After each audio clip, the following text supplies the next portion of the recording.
Uzun kulak эфирде. Uzun kulak, керемет. Керемет. Очередной сериясы. Очередной сериясы. Иә.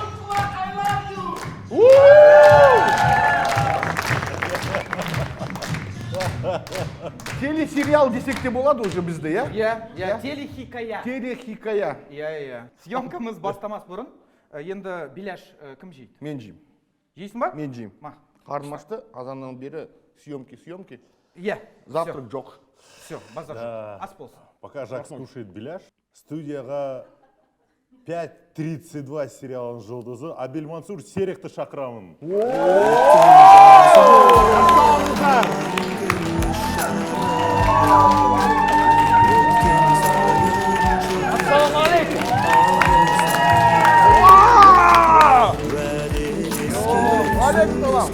Ассалаумағалейкум. Ассалаумағалейкум. Жайғасайын. Біз сізді көруге өте қуаныштымыз. Мен де сізді көргеніме қуаныштымын. Ой, не деген дауыс естіп Не аласың ба? деген акцент жоқ көрдің бе? Манс айтуға бола ма? Манс, иә, манс. Атауға, иә? Болады. Сен жайында бір ақпарат биографияны айта тұрайын. Абиль Мансур, Серик, сокращенно Манс, звезда сериала 5.32. Вау! 5.32 – это жестокий триллер про маньяков, одним из которых была бабушка, убивающая людей и готовившая из них беляши. Ас болсын, Жакс. Ас болсын, Жакс. Говяжі, жібер. Сатып алдық дейді ғой. 1991 жылы дүниеге келді. Қала Алма-Ата. Братишка екен ғой. Не дейсің? Братишка екен ғой. В детстве Манс в течение 6 лет занимался дзюдо, даже получил разряд КМС. Братан екен ғой. Сыграл первого президента Казахстана в фильме «Небо моего детства». Аға, кешіріңіз. Трансформация Жакс. Кешірдім. Неправильно новости читаешь. Мен сенімен кейін сөйлесем. Нормально. По гороскопу мерген, ал өмірде супермен. Не дейді? Сейчас некоторые девушки расстроились, что по гороскопу не подходит. Напомню, что он коренной алматинец, Асеке. А сейчас девушки снова обрадовались, потому что алматинец ко всем гороскопам подходит. Не то, что ты. Манс учился в Алматы, окончил академию имени Жургенова. Потом переехал в Астану. Пригласили на кастинг на роль Петра Бородина, произведение «Соловьиная ночь», автором которого является Валентин Ежов. Дұрыс па? Дұрыс. Так ты там и остался, так как не отпустили. Это правда? Да, это правда. Ну, бывает же, незаменимый актер дейді ғой.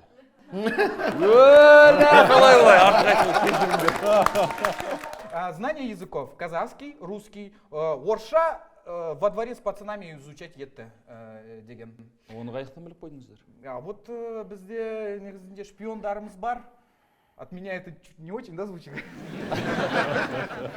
Манс, такой вопрос. Ты играл Петра Бородина, да? Петра, правильно будет. Петра.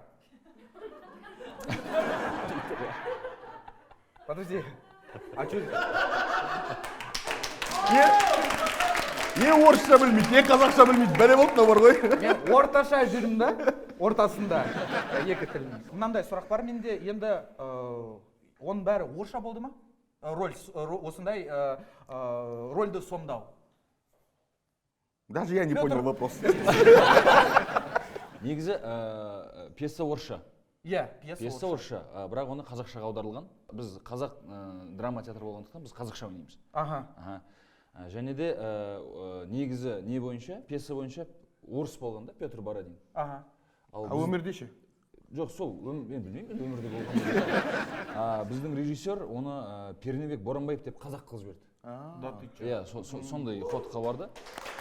Сондықтан да қазақша ойнайды. Манстың орысшасын естісем, енді ол күшті сөйлейді. Кейбір орыстар да үйтіп сөйлемейді ғой. Не дейді?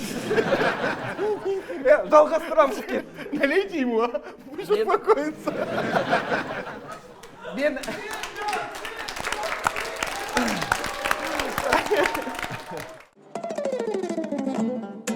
А Абиль Мансур потомственный актер, его отец Абу Насыр Сериков Абеке. О, Все мы его знаем. Не знал, не знал. Абеке играл Бауржан Шоу, Да. Несана. Потом такие фильмы, как «Осторожно, корова», «Брат или брак», «Килинка тоже человек», «Аташка на хайпе» и многие другие. Круто. Негізінде сразу получается папасының баласы сын. Апасының баласымын. Кумиры Ди Каприо, Брэд Питт, Мэтью МакКонахи. Дұрыс па? Да, и многие другие еще. Ну, Из Казахстана есть, вот не из Америки, а из Казахстана есть у тебя кумиры? есть. Қандай? Абеке. Это түсінікті. Одан басқа. Дулғақ молда. Ага. Сержан братан ойнаған, если Иә, иә. да. Одан кейін Досқан Жолжықсынов. Сосын Ержан Жарылқасын дейтін керемет актер бар. Не айтайын дегенім, если Ди Каприолар, олар альфа самецтер, өзіміздің жігіттер, олар сигма самецтер. Сигма самец бұл не деген? Сигма самец, ол қазір көрсетейін. Сол ғой? Поняли? Мац, покажи, пожалуйста, сигма самец.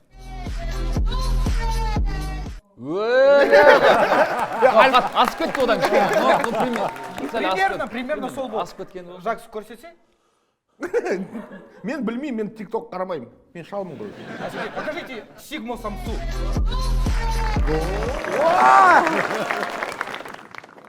Қазақ тілінің үйренудің көп тәсілдерін және бір сырын білетін шығар. Ман сол қандай секрет? Сыр болғанда енді ешқандай да емес, секрет емес, ешқандай да жасырын бір құпия емес. Театрға келсеңіздер, көптеген қазақша тарихи әдеби сөздерді естуге болады, көптеген тарихты білуге болады, көптеген салт дәстүрді көруге болады, білуге болады. Сондықтан да театрға келіңіздер, театрда барлығы.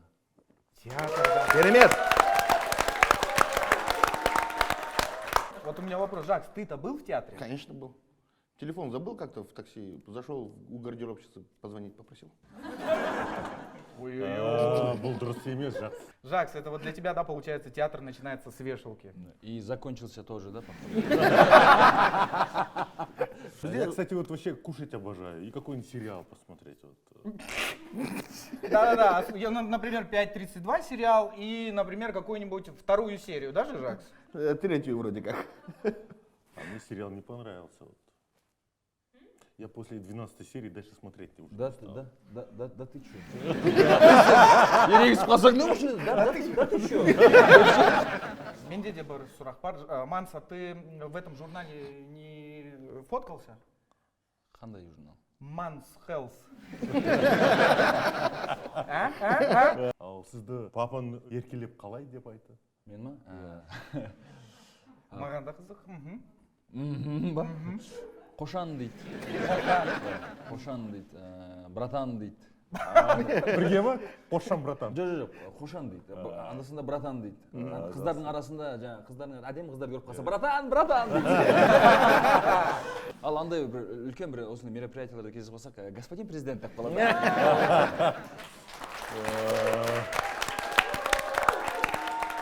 Ал сізді қалай деп атайсыз? Мен ба, Әбекеңді ма? Иә. Әбекешка деймін. Сосын братишка деймін. Вот приветствую такие названия, такие нежные. Негізінде сенің жолың болды. Мен Кейселге алғашқы рет келген кезде маған ана орыстың аты кім еді? Солай болды. Ажеке, а можно я вам буду тоже говорить братан? Ладно, понял, господин президент. Сіз сияқты сөйлеуді қалай үйренуге болады, да? Сахна тілі дейтін нәрсе бар. Сценическая речь. Предлагаю воспользоваться случаем, да, вот, и пока у нас такой замечательный гость, вот подучить еще одно правило казахского языка. Да. Тема. Давай. Өте орынды деп ойлаймын. Керемет. Я предлагаю сегодня в нашей передаче с таким великолепным гостем выучить қазақ тілінің септіктерін. Падежи казахского языка. Қазақ тілінде 7 септік бар. Қандай? 6 емес. Атау септік, әлік септік, барыс, табыс, жатыс, шығыс и помогай, көмектес. Көмектес. Давайте я начну. Давайте. Вот Атау Септык отвечает на вопрос «кым мне?». Вот, например, я прихожу домой, у меня дома мама, знаете, я женюсь. И мама такая говорит «кым?». А жена-то говорит, нет. Элек септик отвечает на вопросы кімнің, ненің. Да? К примеру, идешь по офису, нашел 100 баксов, 40 достаешь, говоришь, А, то есть вот так кричишь, да, ты? да, кімнің. Кімнің? бар септік кімге неге деген сұрақтарға жауап беретін сондай септік. Мысалға түнгі сағат 2, мен өзім бөлмемде жатырмын, и әбеке кіріп келеді да бүйтіп. Кеттік дейді. Түнгі 2 ғой енді. Үйде мама бар, мен келіншегім бар деген сияқты. Ага. Кімге неге деймін ғой мен. Табыс септик отвечает на вопросы кімді, нені. Ну вот приходит жена ко мне, например, и говорит, мен оны жақсы көрем. Я говорю, кімді? Она говорит, айфонды. Шығыс септік дейтін бар. Ага. Кімнен, неден, қайдан деген сұрақтарға жауап беретін септік. Ол мысалға былай ғой. Баняға кеттім дейсің да, Ага. әйеліңе. Үйге келесің, бірақ мына жеріңде засос, ена жерде помада тұрды. Так. Әйелің тұрады да, қайдан? Кімнен? Неден? Баняда бедің ғой деп. Және соңғы септік, Ага. көмектес септігі, Ага. кіммен, немен деген сұрақтарға жауап береді. Көмектес. Ага. Ну, Мысал жоқ. мысалы, ко мне кто-то подойдет, егерде, и скажет сен жекпе-жекке шығасың ба? Я тогда сразу говорю, кіммен? Асекемен. Не мен. Не я деген, не мен. Не мен. Шалақазақсың такой, да? Не, мен. Не, мен? Ладно, закрепили арена. Мазар жоқ. Маке? Рахмет. Давай. Біздің Қазақстанымызда некоторые ағашки тек қана при помощи падишей между собой общаются. Анау, мағы. Не ғой, аналар кімді, нені, кімдермен, кіммен, немен, не істеді ғой? Не қылды, қайтты, қайда? Ана неде, кімдермен? Жаке сен білесің ғой? Кіммен, неге, кім, қалай? Сол ғой.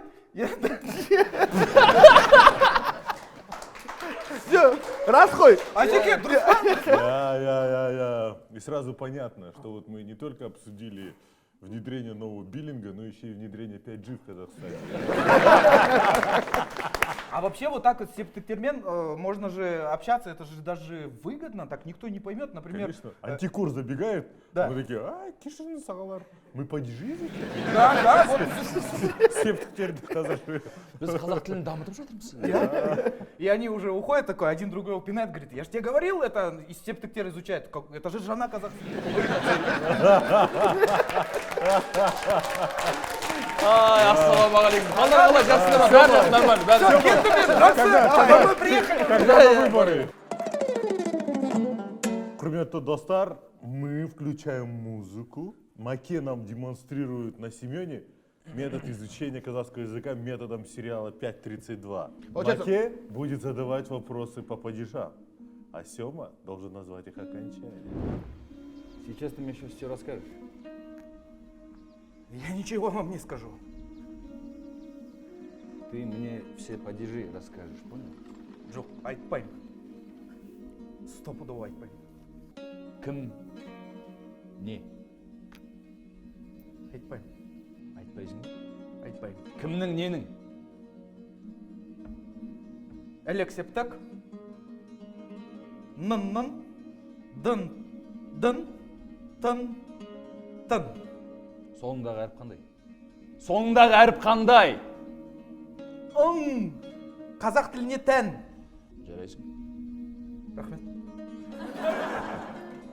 Кетігендеше бар септік кімге, неге? Кімге, неге? Ға, ге, қа, ке, а, е. Бәле. Бар септік. Кімді, нені? Кімді, нені? Кімді, нені? Т. Т, дұрыс. Шығыс септік кімнен, неден? Кімнен, неден? Нан, нен, дан, ден, тан, тен. Көмектес септік. Кіммен, немен? Кіммен, немен? Кіммен? Жакспен. Блин, даже мне страшно стало. Духол шапалақ. Ұрса берген жоқпын ба? А? Ұрса берген жоқпын ба, нормально? Нормально. Самый прикол, я реально не знал сейчас окончательно. Забыл? Так я вспомнил, понимаешь? Давайте, да. Можно вас попросить вот ваш талант еще раз көрсетуге? Не істейін. Домалайын ба? Сәл тұрып. Такая просьба есть на казахском языке сказать: ребята, учите казахский язык, но под разные жанры. Құрметті халайық, мен сіздерді қазақша сөйлеуге шақырамын. Қазақша сөйлеңіздер. Қазақша сөйлеген керемет емес пе? Махаббат тілі, ғашықтар тілі емес пе, ағайын? Қазақша сөйлеңіздер. Қазақша сөйлеуді өзіңізден бастаңыз. Сонда бәрі тамаша болады. Базар жоқ. Отлично. Қазақша сөйле.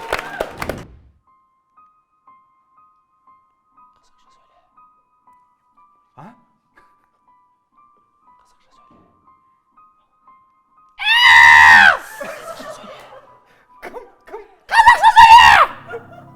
Қазақша сөйле. Қазақша сөйле, өзіңнен баста. Қазақша сөйлемесең мен сенің түсіңе кірем. Мен бабаймын. Супер! Вообще, блин! Вообще. Я кайфую. Нет, я кайфую. Я кайфую. А казахша қалай болады? Мен үшін төбелестіңдерші.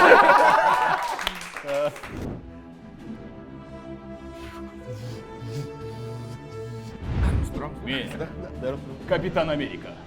Барлықтарыңызды қазақша сөйлеуге шақырамын. Өйткені бұл біздің ұлттық тіліміз.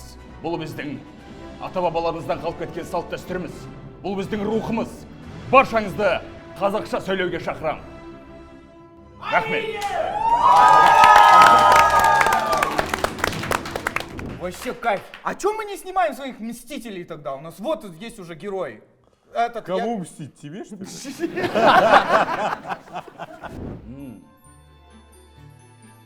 Құрметті балалар, біз сіздерді қазақша сөйлеуге шақырамыз.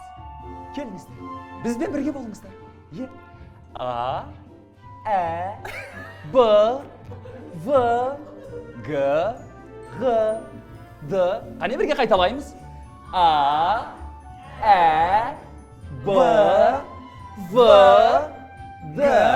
Тоқтаңыздар. Қалай балалар, сіздерге ұнады ма? Иә! Бізбен бірге болыңыздар. Бағалаймыз қазір сенің ойыныңды. Мархабат. 1, 2, 3.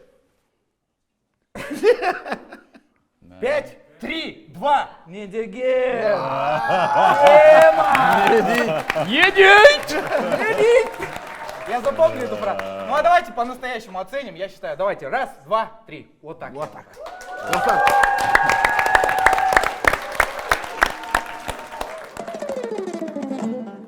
Қазақ тілді осылай дамыта берейік, көбейе берейік. Қазақ тілді басқа елдерге таныта берейік, әлемге танытайық. Себебі бұл тіл соған лайық деп есептеймін. Соған байланысты бәріміз бірігіп соған байланысты жұмыс істейік. Аман болайық, бар болайық, қазақша сөйлейік, қазақша сөйлеуді өзімізден бастайық.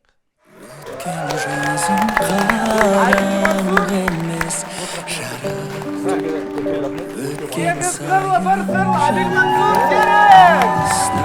Можно я обниму? Уәделескен сөзге ысынып тұрмай кетті күзіп бәрі